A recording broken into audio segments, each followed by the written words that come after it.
Hola a todos, estamos en un nuevo vídeo de Derecho Penal, parte general, y esta vez vamos a ver el siguiente elemento de la teoría del delito, la tipicidad. Vale, la tipicidad es la cualidad de un comportamiento de hallarse comprendido en la descripción de lo injusto que hace una figura delictiva. La tipicidad incorpora una valoración del hecho como injusto. Bien, estructura y clasificación de los tipos.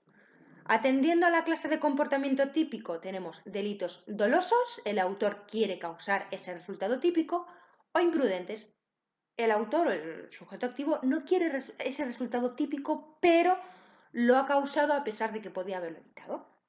Por otro lado, tenemos en relación a la forma del comportamiento típico, tenemos delitos de acción, se castiga la realización de una conducta, por ejemplo, un homicidio, y delitos de omisión. Lo que se castiga es no hacer algo, ¿vale? Estamos hablando, por ejemplo, de la omisión del deber de socorro. En relación con el sujeto activo, tenemos delitos comunes que pueden ser realizados por cualquiera, por ejemplo, el homicidio o el asesinato. Los delitos especiales propios, que solo pueden ser realizados por unos sujetos con unas determinadas características y no tienen figura paralela a los comunes. Por ejemplo, la prevaricación de funcionario público. Y luego tenemos los delitos especiales impropios. Solo pueden ser realizados por unos sujetos con unas determinadas características, pero que tienen figura paralela a los comunes. Por ejemplo, el allanamiento de morada por particular es el común y el allanamiento de morada por funcionario público es el especial impropio. Y luego tenemos los delitos de propia mano, que es que deben ser realizadas por el autor, como por ejemplo la violación. Bien, en relación con la exigencia de un resultado típico, tenemos delitos de mera actividad, lo que se castiga es la realización de la conducta sin exigir un resultado, como por ejemplo conducción bajo los efectos del alcohol, y luego tenemos los delitos de resultado. El tipo exige la realización de un resultado, o sea, de un efecto externo. Puede ser un resultado material, o sea, se produce una alteración material del objeto, un resultado de peligro concreto, el resultado es una situación de peligro, o calificados por el resultado. Además de la conducta básica, se produce otra más grave que agrave la pena. Luego, en relación con la consumación del delito, tenemos delitos instantáneos, la realización del tipo se agota con su consumación, que se produce en un instante, aunque los efectos perduren. Por ejemplo, las lesiones. Yo pego a alguien y le hago, por ejemplo, una herida en la cara. La consumación es el momento en el que luego la herida. Ahí he cometido el delito de lesiones, aunque a él pues, se le quede la herida durante cierto tiempo. Luego, los delitos permanentes es que la consumación comienza en el momento en el que se inicia la conducta, aunque luego se prolonga en el tiempo. Por ejemplo, la detención ilegal. Yo retengo a alguien en mi casa ilegalmente, o lo que sea, ¿vale? Y se inicia en el momento en el que le retengo, es decir, por ejemplo, el 3 de enero hasta el 10 de febrero. Pero se ha iniciado el 3 de enero, ¿vale?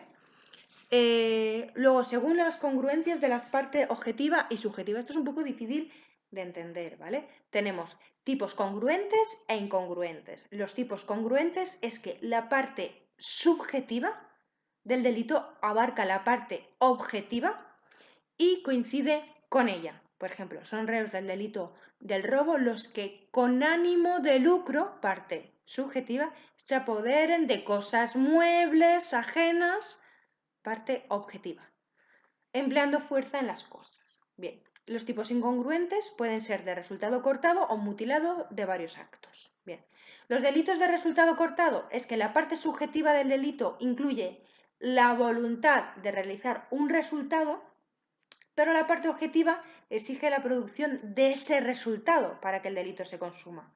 Es decir, el que para descubrir secretos y vulnerar la intimidad de otro, parte subjetiva del delito. La voluntad es la voluntad de producir un resultado. Sin su consentimiento se apodere de papeles y cartas, parte objetiva del delito, del tipo.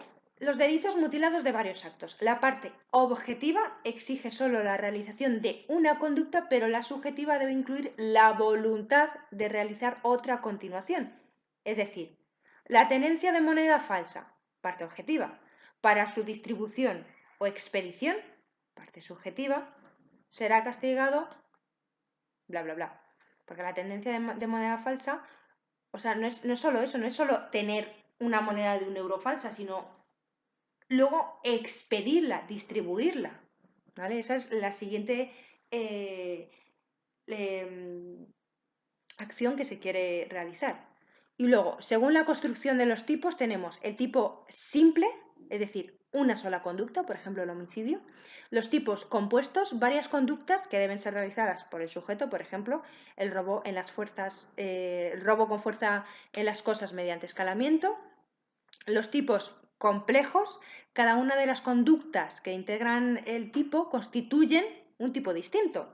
Estamos hablando, por ejemplo, de robo con fuerza en las cosas, ya estamos hablando ahí del delito de robo, con fractura de objetos cerrados, delito de daños, pero los dos forman parte de un solo tipo delictivo. Y por último tenemos los tipos mixtos, que pueden ser alternativos, acumulativos y de proposiciones excluyentes. Los alternativos es que se realiza un tipo penal quien lleva a cabo alguna de las modalidades descritas. Delito con fuerza en las cosas y te dice delito de robo con fuerza en las cosas y te dice mediante escalamiento, fractura de objetos cerrados, etc. La realización de uno es la realización del tipo.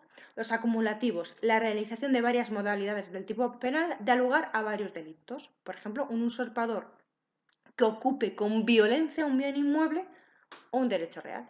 Y luego tenemos el de proposiciones excluyentes, que es que las conductas del tipo son excluyentes, por lo que se lleva a cabo una u otra. Por ejemplo, la mujer que se produja su propio aborto o consienta a otro que lo haga. Bien.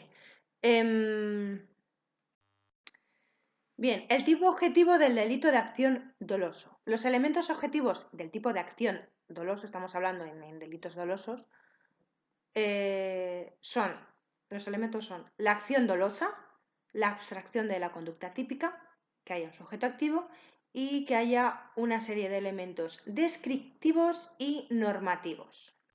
Bien, criterios de imputación objetiva. Habla de la peligrosidad de la conducta o previsibilidad objetiva de la realización del tipo.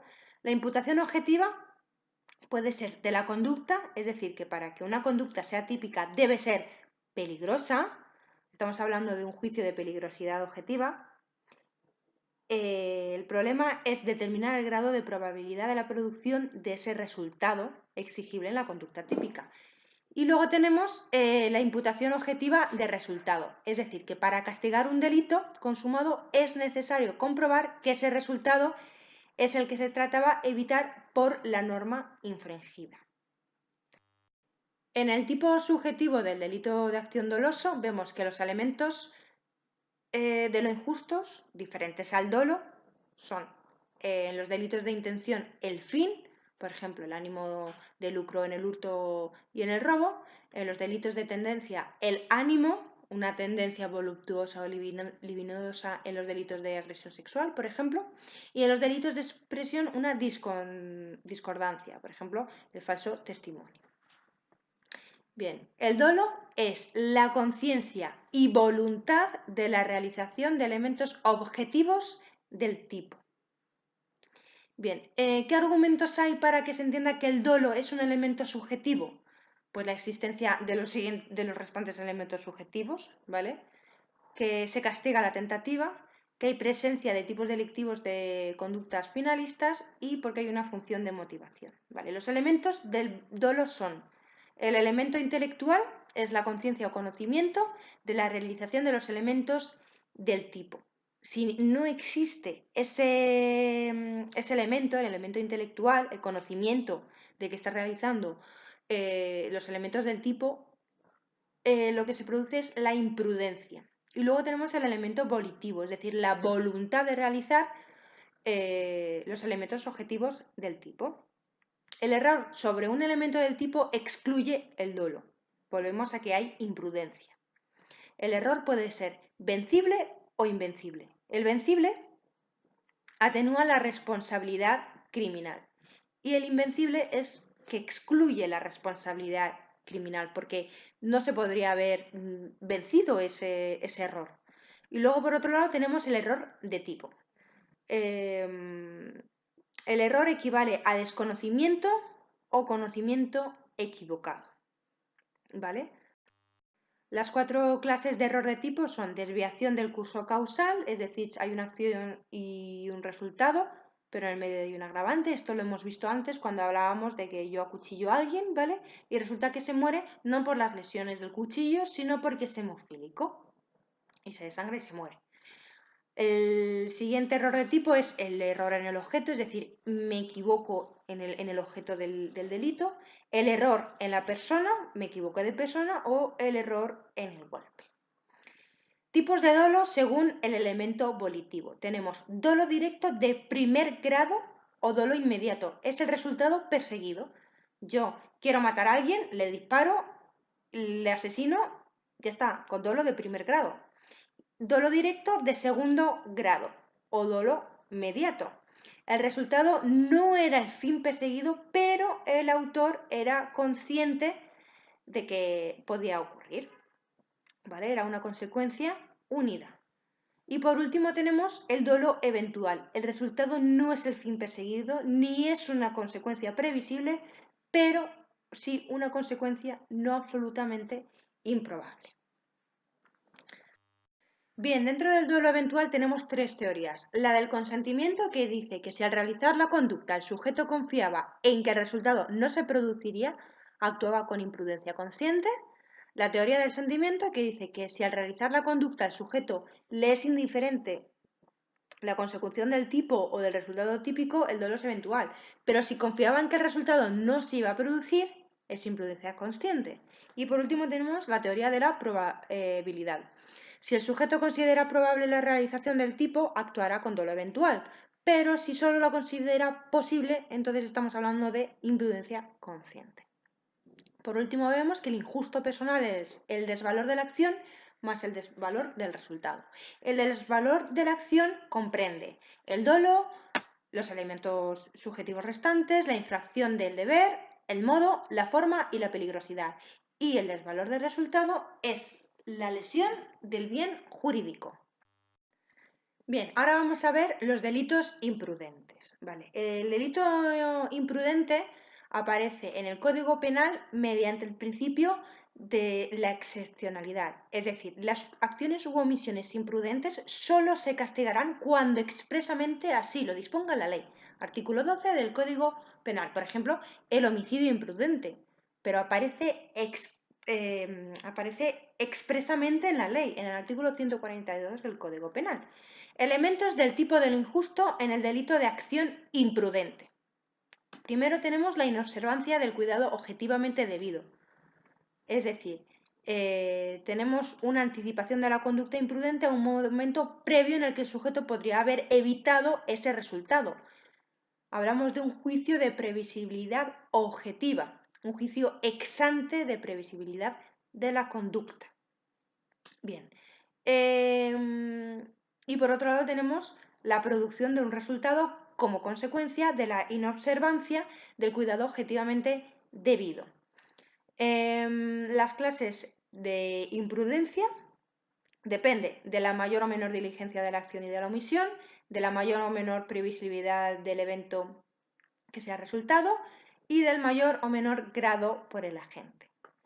La imprudencia puede ser grave, omisión de la imprudencia más elemental, con inobservancia de la norma de cuidado más básica. Estamos hablando de una persona poco diligente. La menos grave, que aparece en la Ley Orgánica 1/2015, es la omisión de la diligencia o cuidado que una persona normal observa en su comportamiento habitual. La profesional, que estamos hablando cuando el sujeto es un garante, y luego la consciente e inconsciente, o sea, para tenerlo claro, grave, menos grave, profesional y consciente o inconsciente. El injusto personal, aquí en la imprudencia, es lo mismo, el desvalor de la acción más el desvalor del resultado. El desvalor de la acción lo forma la inobservancia del cuidado objetivamente debido y el desvalor del resultado es la lesión o puesta en peligro del bien jurídico. Bien, hasta ahora hemos estado hablando de los delitos de acción, pero ¿qué pasa con los delitos de omisión? Recordemos que la omisión es la no realización de una acción que el sujeto podría realizar en la situación concreta en la que se está hallando. Es decir, tenemos 3 requisitos: conocimiento de la situación, medios para realizar la acción y posibilidad de usar esos medios. Clasificación de los tipos de no injustos en los delitos de omisión. Tenemos delitos puros o propios en los que se castiga la mera no realización de una acción. Pueden ser de omisión pura, o sea, son generales, o de omisión pura de garante, que son delitos especiales. Pueden ser dolosos, en los que el tipo objetivo es una situación típica, la posibilidad de cumplir el mandato y la no realización de una acción tendente al cumplimiento de ese mandato. Y el tipo subjetivo es el dolo. ¿Vale? O puede ser también imprudente, que como ya sabemos se rige por el principio de excepcionalidad, pero no hay en nuestro Código Penal delitos puros imprudentes. Entonces, delitos puros o propios es la no realización de una acción o omisión cuando se puede hacer, ¿vale? Y luego los de delitos de omisión y resultado. Es preciso que se realice un resultado a partir de una omisión. Tenemos delitos de omisión no causar y resultado. Es decir, se imputa el resultado a quien no lo ha causado, pero tampoco lo ha evitado. Y están regulados expresamente en las leyes. Pueden ser dolosos, son delitos especiales, ¿vale? Su tipo objetivo lo comprende la situación típica, la posibilidad de evitar el resultado, porque tienes capacidad y medio, tienes una posición de garante, la no realización de una acción a evitar, a cumplir, mejor dicho, a cumplir el mandato, y se produce el resultado. Y luego el tipo subjetivo lo forma el dolo, que puede ser los dos, intelectual y volitivo, los dos elementos del dolo. Bien. Luego también tenemos el delito de omisión no causar y resultado imprudente, ¿vale? También está regulado expresamente, son delitos especiales, ¿vale? La estructura es la situación típica, posibilidad de evitar el resultado, no realizar una acción tendente al cumplimiento del mandato, o sea, evitar ese resultado, que tengas una posición de garante, inobservancia del cuidado objetivamente debido y al fin se cumple el resultado. Luego, los delitos impropios de omisión o de comisión por omisión, ¿vale? Estos vienen en el artículo 11 y hablamos de una posición de garante. Pueden ser dolosos e imprudentes, ¿vale? Los dolosos, pues lo mismo, una situación típica, que no se haga la acción, que se tenga la capacidad, que sea garante, que haya equivalencia y que haya dolo. Y en los imprudentes, ya lo hemos visto antes, situación típica, posibilidad de evitar un resultado, que sea garante, que no se realice la acción tendente a evitar ese resultado, que haya inobservancia del cuidado objetivamente debido y que se produzca finalmente ese resultado. Y por último tenemos los delitos de omisión, causal y resultado. Pero bueno, no hay mucho más que hablar de ellos. Por otro lado, y para terminar, tenemos el injusto personal en los delitos de omisión, ¿vale? Y es como siempre, en los delitos de omisión dolosos está formado por el desvalor de la omisión, formado por el dolo, y el desvalor de resultado, o sea, el resultado. Y en el injusto personal de los delitos de omisión imprudentes tenemos el desvalor de la omisión como la inobservancia del cuidado objetivamente debido y el desvalor de resultado que lo forma pues el resultado. Y ya está, hasta aquí la tipicidad y nos vemos en el siguiente vídeo. Un saludo.